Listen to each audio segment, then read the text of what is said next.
Hallo und willkommen auf meinem Kanal. In diesem Video werde ich euch eine Deko-Idee für Allerheiligen mit einem Grablicht zeigen. Als Unterkonstruktion wird mir jetzt gleich dieser Blumentopf dienen und der hat jetzt in meinem Fall eine Höhe von in etwa 12 cm und der Durchmesser im oberen Bereich beträgt in etwa 14 cm. Und dieser Blumentopf wird jetzt mal als erstes mit dieser Steckschaummasse befüllt werden. Das benötigte Material werde ich auch wie üblich in die Videobeschreibung eintragen.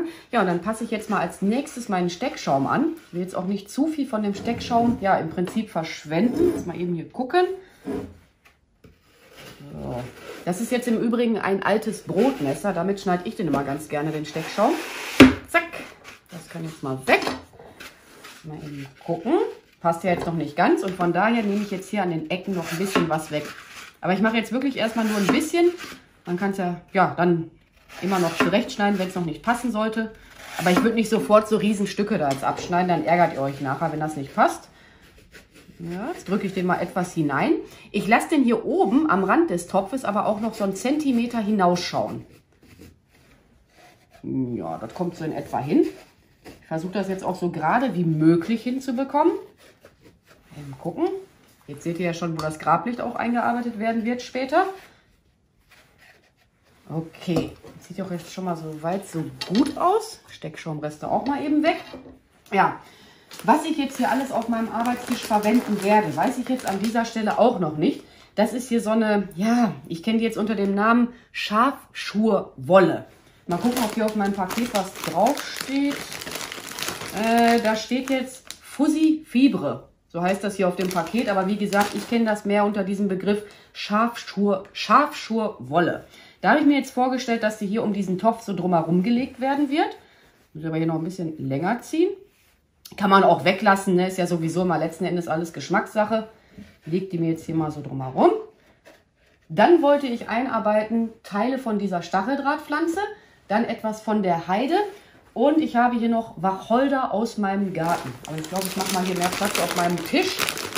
Auch mal eben beiseite. So, okay. Stacheldrahtpflanze muss dann natürlich gleich noch zurechtgeschnitten werden. Ach, und ich habe ja auch noch wilden Wein liegen. Ja, und das sind jetzt hier noch so ein paar Deko-Elemente. Vielleicht kommt auch dann nachher mein getrockneter Strandflieder zum Einsatz. Den hatte ich von einem vorherigen Projekt noch. Na, du bleibst da jetzt bitte dran. Und bei der Stacheldrahtpflanze, da schneide ich halt hier oben immer Stück für Stück was ab. Je nachdem, wie viel ich benötige. Kann aber jetzt noch was hinzukommen. Tut mir ja doch immer ein bisschen leid um die Stacheldrahtpflanze, aber das sind meistens sowieso nur einjährige Pflanzen, soweit ich jetzt informiert bin. Und das wird jetzt hier ganz entspannt in den Steckschaum hineingesteckt werden. Wenn jetzt hier noch Verästelungen unten dran sein sollten, macht die lieber ab. Oder auch bei der Heide nachher, zeige ich euch mal eben. Schneide ich mal eben ab. Dann hier im besten Falle immer das Grün hier unten entfernen, weil dann kann man das besser in den Steckschaum hineinstecken. Und ich habe mir jetzt vorgestellt, ich werde mal als erstes die Stacheldrahtpflanze einarbeiten und dann kommt auch mal der Wacholder da so drüber. Jetzt einfach so nach Gefühl arbeiten, wie ihr das ja für richtig haltet. Stecke ich auch ein bisschen schräg hier hinein und dann gehe ich jetzt hier mal mit meiner Stacheldrahtpflanze so komplett drumherum.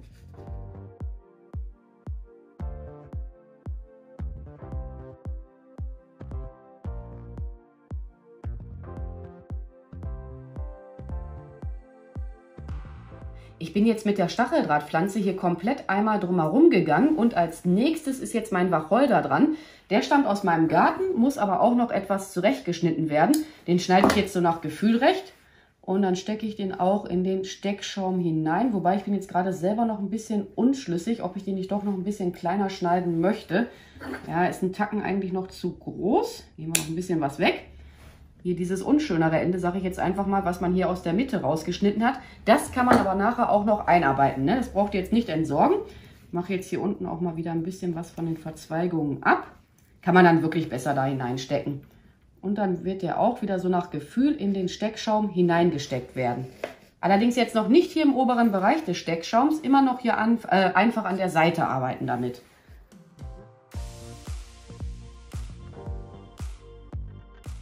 Als letztes werde ich jetzt die Heide einarbeiten und auch die wird so seitlich in den Steckschaum hineingesteckt.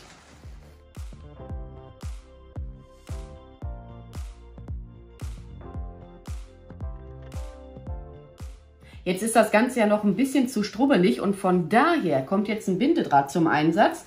Den stecke ich auch erst einmal nur in den Steckschaum hinein. Ich merke mir jetzt auch die Stelle, wo ich den hineingesteckt habe und wickel den jetzt hier drumherum. So lange, bis mir das dann halt nicht mehr ja, so strubbelig erscheint und lege mir aber während des Wickelns auch die Pflanzen mal so ein bisschen zurecht. Dürft ihr jetzt nicht zu stramm ziehen, ne? Sonst reißt ihr euch den Bindedraht da aus Versehen raus. Weil wenn man die erste Umdrehung hier einmal geschafft hat, ja, dann hat man es schon mal ganz gut im Griff. Und dann einfach auch wieder nach Gefühl das Grün so zurechtlegen, wie ihr das haben möchtet. Man kann das auch mal nach unten hinweg machen oder halt auch nach oben hin. Einfach frei Schnauze, wie wir hier sagen, arbeiten. So, jetzt habe ich hier die erste Runde gleich geschafft. Jetzt nehme ich den Bindedraht hier einfach wieder hinaus. Das ist dann immer einfacher, den erstmal da so hineinstecken. Und verwurste den hier mit dem bereits, befestige den an den bereits dran gewickelten Bindedraht. Jetzt auch natürlich noch nicht abschneiden. So.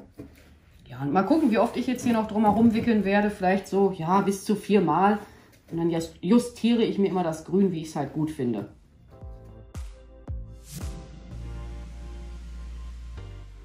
Ich werde den Bindedraht jetzt abschneiden und befestige den an den Anfang des Bindedrahts.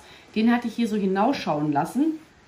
Dann kann man das jetzt hier einfach miteinander so verfrickeln. Zwirbel ich jetzt einfach so ineinander. Das überschüssige Drahtende stecke ich jetzt hier einfach so hinein. So, jetzt kann man auch mal seine Kerze anhalten. Na, aber dieser seitliche Bereich ist jetzt schon fast fertig. Wobei ich noch am Überlegen bin, ob ich diesen, mein Gott, wie heißt er? Diesen wilden Wein nicht noch mit einarbeiten möchte. Ich glaube, ich mache mir jetzt mal eben selber noch Gedanken. Ich werde den wilden Wein jetzt mit einarbeiten, stecke ich auch einfach wieder in den Steckschaum hinein. Oder auch nicht. Ja, da saß wahrscheinlich schon was. Ich drücke den jetzt aber richtig tief da hinein. Und dann auch einfach wieder so nach Gefühl machen. Ihr könnt auch alternativ zu dem wilden Wein, wie heißt es? Jetzt wollte ich schon Eukalyptus sagen. Ach, ich komme nicht auf den Namen. Efeu, den könnt ihr auch nehmen. Schneid mal eben ab. Davon auch das Ende hier einfach wieder hinein.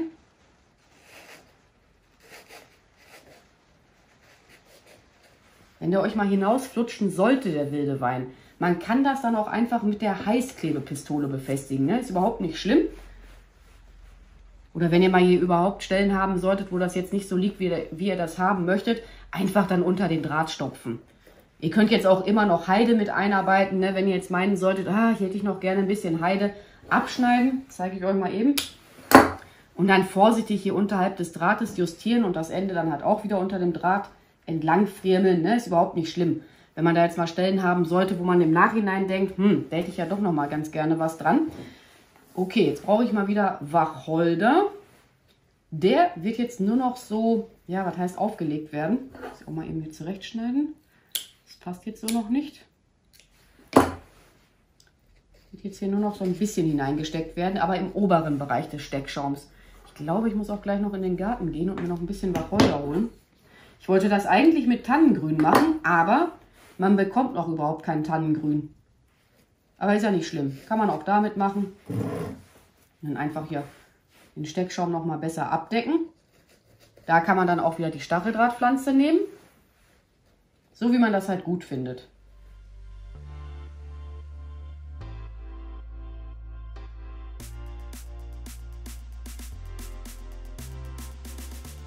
So im Nachhinein gesehen, muss ich jetzt echt mal zugeben, hätte ich die Schafschurwolle auch weglassen können. Jedenfalls habe ich jetzt in diesem Bereich auch alles soweit mit Grün abgedeckt. Die Mitte meines Steckschaums, die habe ich jetzt freigelassen. Da wird jetzt nämlich als nächstes das Grablicht platziert werden.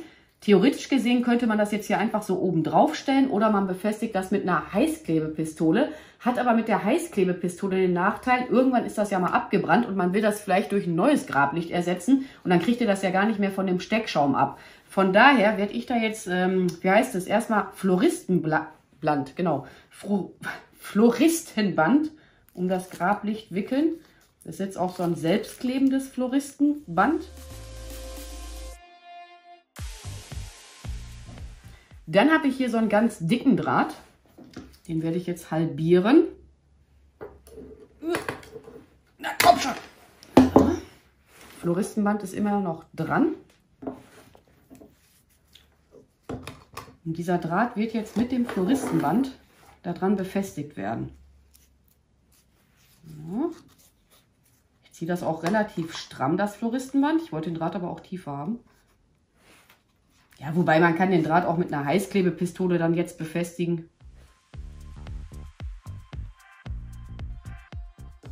Zupfen wir das hier mal ab.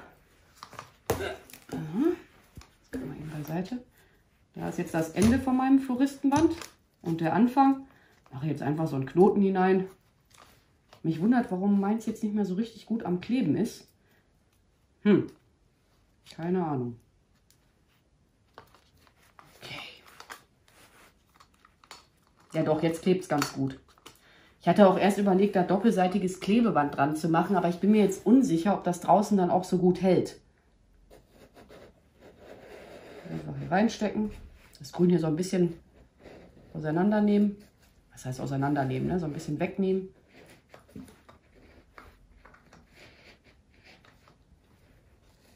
So ein bisschen halt jetzt justieren.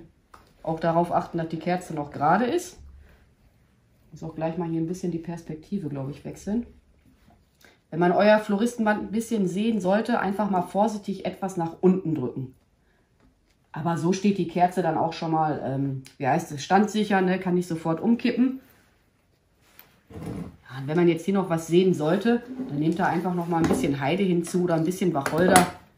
Einfach dann hier so drauflegen. Ja, einfach dann, ja, vertuschen, wenn man noch was sieht. Und dann hole ich jetzt mal gleich meine Heißklebepistole hinzu. Ich habe mir jetzt gerade noch gedacht, dass ich doch noch etwas von meinem wilden Wein mit einarbeiten werde. Und dann kommt aber die Heißklebepistole zum Einsatz.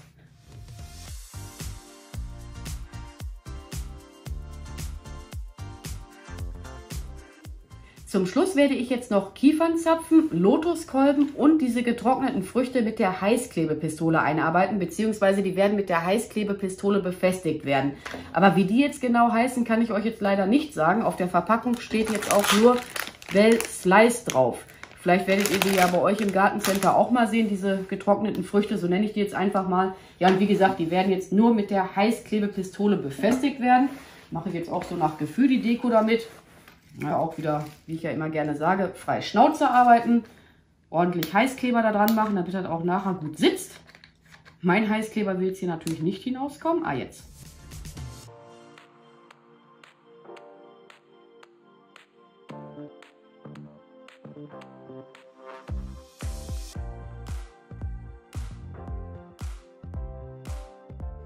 Mein Grabbgesteck ist jetzt soweit fertig und ich habe noch zusätzlich Zapfen der Lärche mit eingearbeitet. Beziehungsweise die Lärchenzapfen waren auch noch an Zweigen dran. Ja, und dann werde ich mich jetzt auch an dieser Stelle bei euch verabschieden. Ich bedanke mich fürs Zuschauen. Macht's gut, eure Pink Peach. Bye!